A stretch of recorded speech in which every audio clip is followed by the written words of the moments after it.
Good morning friends. Recently ISRO ने एक successful mission अभी कंडक्ट किया है, LVM-3 M6 मिशन। तो हम इस लेक्चर में इसी पर्टिकुलर मिशन के बारे में हम डिस्कस करेंगे। आपने मीडिया में एक और भी टर्म के बारे में सुना होगा, द टर्म इज़ बाहुबली। तो ये बाहुबली क्या है, ये भी बहुत लोग को डाउट होगा। बाहुबली जो है ये निकनेम दिया गया है टू द LVM-3 रॉकेट को। Okay, nick name Baahubali. तो ये नेम कहाँ से आया है तो आपको पता ही होगा। Okay, so it launch the US communication satellite blue bird block 2 into the low earth orbit. It is the heaviest spacecraft ever launch from Indian soil. तो ये बहुत ही इम्पॉर्टेंट न्यूज़ है। नेशनल और इंटरनेशनल मीडिया में ये news छाई हुई है। तो हम कुछ इम्पॉर्टेंट फैक्ट्स हम इस लेक्चर में कवर अप करेंगे। तो ये जो पर्टिकुलर जो सेटेलाइट है, ब्लू बर्ड ब्लॉक 2 सेटेलाइट, ये जो सेटेलाइट है इसको लॉन्च किया गया है LVM-3। ठीक है, ये जो लॉन्च व्हीकल 3 है इसको GSLV Mark 3 भी कहते हैं। ओके, तो ये GSLV जो Mark 3 है इसी को ही दूसरा नाम है लॉन्च व्हीकल Mark 3। इसको लॉन्च किया गया है from Satish Dhawan space centre, Sriharikota, Andhra Pradesh. ये जो सेटेलाइट है इसका वेट है 6100 किलोग्राम। अब आपको लग गया होगा इसके वेट से ये कितना हैवीएस्ट सेटेलाइट है, और इसी को ही लॉन्च अभी किया गया है। That's why this particular launch mission was in news. और ये लॉन्च किया गया है into the low earth orbit. ये लो अर्थ ऑर्बिट क्या होता है इसको समझते हैं।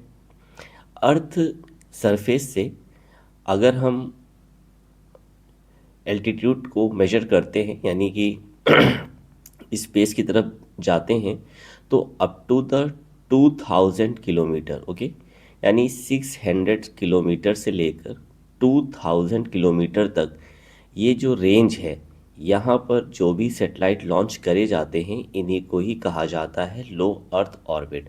तो यहाँ पर ही जो सेटेलाइट्स होते हैं, these satellites are mostly used for the different purposes, for example imaging purposes and also the weather forecasting also.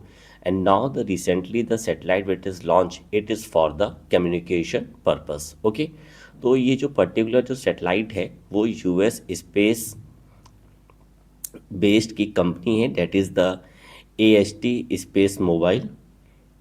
तो इसी कंपनी का ये सैटेलाइट है। आपको इसका नाम आपको याद रखना है क्योंकि ये US की कंपनी है, AST स्पेस मोबाइल कंपनी। इसी कंपनी का सैटेलाइट लॉन्च किया है इसरो ने।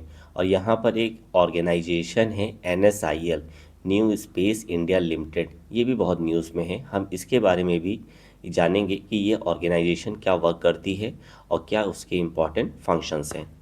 So this particular mission represent the heaviest commercial payload ever carried by the India's premier launch vehicle, that is the LVM-3, and it shows growing presence in the global commercial space market। क्योंकि ये बहुत ही successful mission रहा है, तो अब इससे क्या हो गया है कि इंटरनेशनल मार्केट में इसरो का और भी ऑरा अब चमक चुका है। अगर हम बात करें डिफरेंट लॉन्च व्हीकल्स की ऑफ द इसरो, तो शुरुआत हुई थी SLV से, सैटेलाइट लॉन्च व्हीकल। ये पहला हमारा लॉन्च व्हीकल था जो डेवलप किया गया था एंड सक्सेसफुल लॉन्च इन 1980।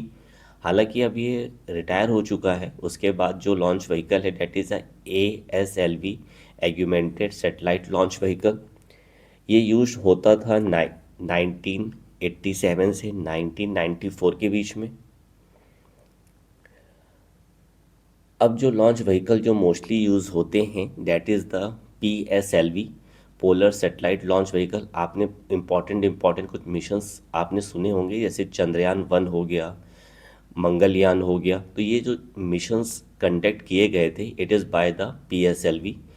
और ये जो है लॉन्च व्हीकल जियो सिंक्रोनस सेटेलाइट लॉन्च व्हीकल, इसी के बारे में बात हो रही है। ओके, तो इसके दो वेरिएंट हैं, that is the Mark 2 and Mark 3।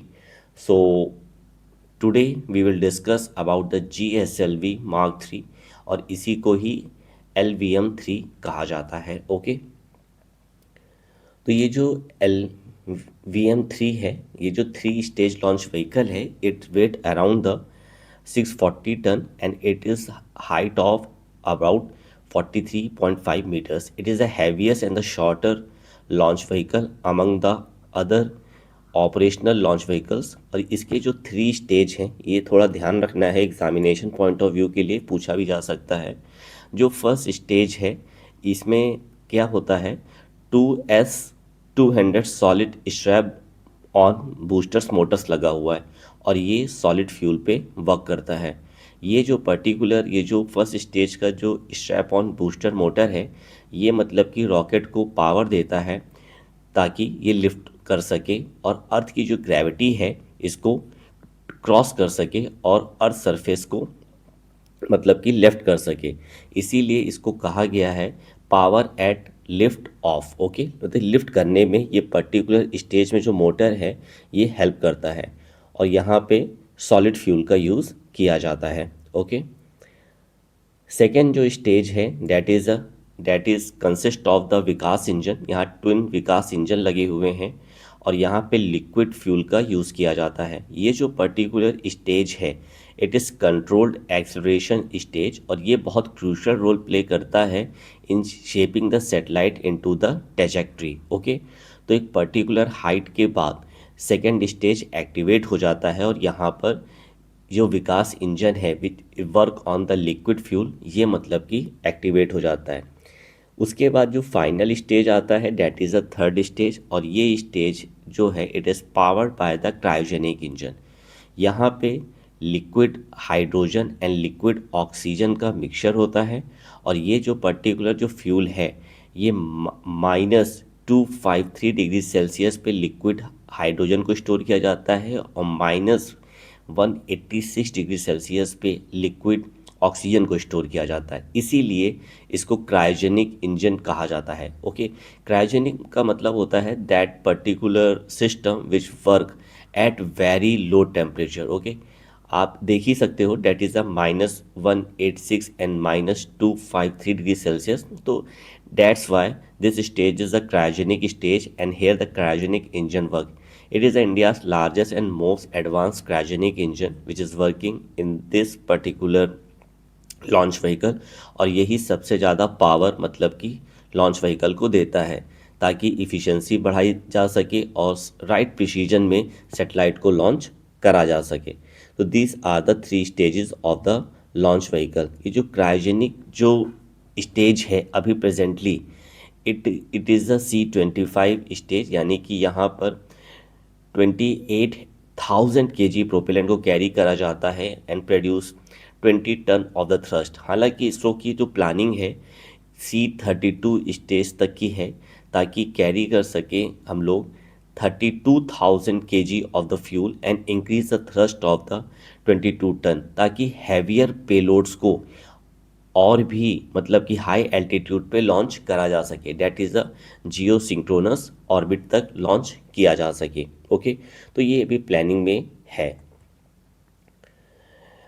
ये जो पर्टिकुलर जो लॉन्च अभी हुआ है यहाँ पर अभी NSIL की प्लानिंग भी है कि जो प्राइवेट जो सेक्टर्स है, जो इंडस्ट्रियल जो कंपनीज़ हैं, उनको मतलब कि पार्टनरशिप करा जाए ताकि और भी मतलब कि मिशंस को इफ़ेक्टिवली बनाया जाए। ओके, तो यहाँ पर जो एक नया मतलब कि जो इनिशिएटिव लिया गया है that is the NSIL, that is the to involve the private companies in manufacturing, जैसे including the Hindustan Aeronautics Limited, ये तो आपको पता ही होगा, that is this is a PSU। Okay, HAL and LNT, Larsen and Toubro, this is a private company.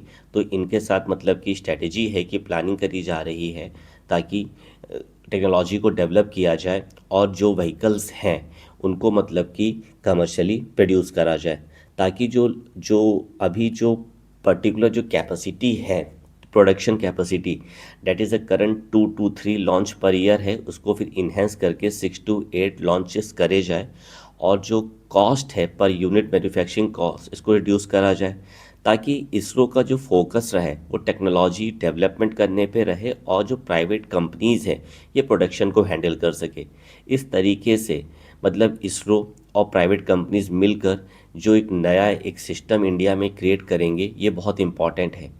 ऐसा ही कुछ मतलब कि पैटर्न जो है जैसे कि नासा और यूरोपियन स्पेस एजेंसी ने फॉलो किया है, अब सेम मतलब कि इसरो भी इसको फॉलो कर रहा है। ओके, आपने न्यूज़ में सुना ही होगा, इसी साल की न्यूज़ है जब HAL win the ISRO bid to build the small sat launch vehicle after the tech transfer. यानी कि जो इसरो है वो अपनी टेक्नोलॉजी जो है HAL को ट्रांसफ़र कर देगी और यहाँ पर क्या होगा, अब HAL जो है अब इसको बनाएगा। तो दैट इज़ द बट लेकिन अभी ध्यान रखना है कि ये जो पर्टिकुलर ये जो न्यूज़ है it is regarding the SSLV, that is the small satellite launch vehicle के बारे में बात हो रही है। हालांकि ये ऑफिशियली एग्रीमेंट भी साइन हो चुका है, ये बात है सितंबर 25 की ही बात है, इसी साल की बात है जहां HAL signs the agreement for the SSLV tech transfer. So hope करते हैं कि फ्यूचर में हैवियर जो लॉन्च व्हीकल्स हैं तो इसी मॉडल पर ही डेवलप करे जाएंगे। NSIL ये जो ऑर्गेनाइजेशन है इसको इस्टेब्लिश करा गया था 2019 में अंडर द कंपनीज एक्ट 2013। ये इसरो का कमर्शियल ऑर्गेनाइजेशन है और it is under the control of the department of space और इसका जो हेडक्वार्टर है डेट इज़ इन बेंगलुरु। ये जो NSIL है ये इसरो का सेकंड कमर्शियल ऑर्गेनाइजेशन है। इससे पहले जो था और है भी डेट इज़ अ अंतरिक्ष कॉरपोरेशन जिसको इस्टेब्लिश किया गया था 1992 में। देखो बहुत सिंपल सा डिफरेंस है दोनों में।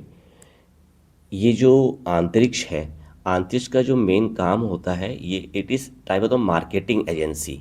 ओके, यानी कि ये एक तरीके से आप समझो एक्सपोर्ट और मार्केटिंग में काम करती है, डिफरेंट कस्टमर्स को मतलब कि लाती है और मतलब कि इसरो के पास, और ये एक तरीके से मार्केटिंग का काम करती है।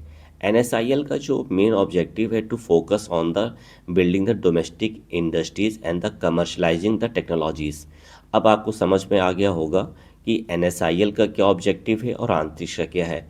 जो लोकल जो मतलब कि जो प्राइवेट कंपनीज़ हैं एंड ऑल्सो द जो मैन्युफैक्चरिंग कंपनीज़ हैं इनको मतलब कि प्रमोट करना ताकि यहाँ पे टेक्नोलॉजी बिल्ड करा जा सके, या हो सकता है कि कोई टेक्नोलॉजी इसरो के पास हो उसको ट्रांसफ़र करके मतलब प्राइवेट कंपनीज़ को दिया जाए ताकि वो लोग मतलब कि इसको डेवलप करें और इसरो की नीड और डिमांड को पूरा करें। तो ये जो अभी जो पर्टिकुलर यहाँ पर क्या है अभी जो प्लानिंग यही तो चल रही है कि ये जो कंपनीज हैं इनको प्रमोट किया जाए। ओके, तो इसरो का ये जो सेकंड जो कमर्शियल ऑर्गेनाइजेशन है NSIL, इसका फंक्शन जैसे कि commercial satellite launch, satellite manufacturing और लीज करना, टेक्नोलॉजी ट्रांसफ़र करना। जो इस साल का जो रेवेन्यू का जो रिपोर्ट किया गया है that is a 43% revenue grow भी हुआ है और 27 तक इसको मतलब कि डबल करने की बात हो रही है। लेट्स सी फ्यूचर में क्या होता है। सो ये जो पर्टिकुलर मिशन है इसका सक्सेसफुल जो हुआ है इसका बहुत इंपॉर्टेंट सिग्निफिकेंस है। जैसे कि आपने स्पेस एक्स के बारे में सुना होगा, उसका फैल्कन 9 जो रॉकेट है ये बहुत न्यूज़ में रहता है।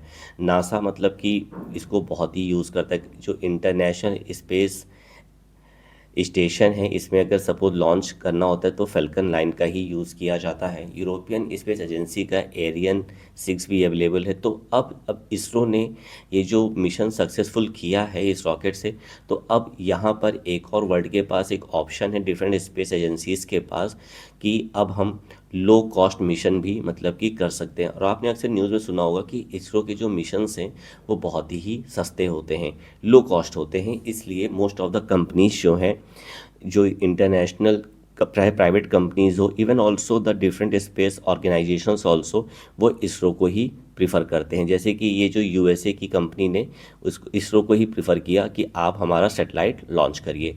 अच्छा, हमारा जो फ्यूचर का जो मिशन है जैसे गगनयान मिशन अभी होने वाला है, भारतीय अंतरिक्ष जो स्टेशन जो हम लॉन्च करेंगे, तो ये फिर हमारे पास अभी ये जो रॉकेट अब आ गया है एक तरीके से उसका सक्सेसफुल रेट भी है, तो अब हम फ्यूचर में इन्हीं मिशंस को इसी पर्टिकुलर रॉकेट से कंप्लीट करेंगे। ओके, सो इम्पोर्टेंस भी देख लेते हैं। अगर हमारे पास खुद में स्पेस में कैपेबिलिटीज़ और टेक्नोलॉजीज़ रहेंगी तो what is the importance of this. देखो, सबसे पहला इम्पॉर्टेंट है नेशनल सिक्योरिटी, क्योंकि अगर हमारे पास खुद की टेक्नोलॉजी होगी, हम खुद के सैटेलाइट्स को भी लॉन्च करेंगे, तो ये फिर हम इंश्योर कर सकते हैं कि मिलिट्री और इंटेलिजेंस सैटेलाइट्स हम खुद लॉन्च कर सकते हैं। हमें किसी किसी बाहर की कंपनी से या एजेंसी से रिक्वायरमेंट नहीं है। हमारी इकोनॉमी भी ग्रो करेगी, ओके, और हमारा अगर हम खुद लॉन्च करेंगे तो डेफिनेटली से वो लेस कॉस्ट होगा। तो हमारा जो है, जो मतलब सिर्फ डॉलर्स हैं, वो सेव होगा, ओके।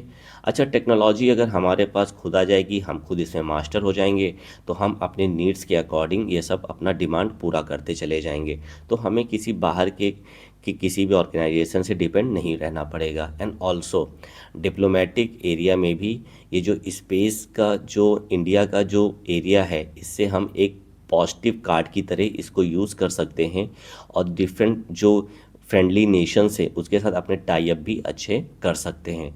तो होप करते हैं ये पूरा टॉपिक आपको कवर अप हो गया होगा। अगर फिर भी अगर आपको कोई डाउट है, आप कमेंट बॉक्स में मैसेज कर सकते हैं। I will clear your doubt. Thank you to all of you. Have a nice day.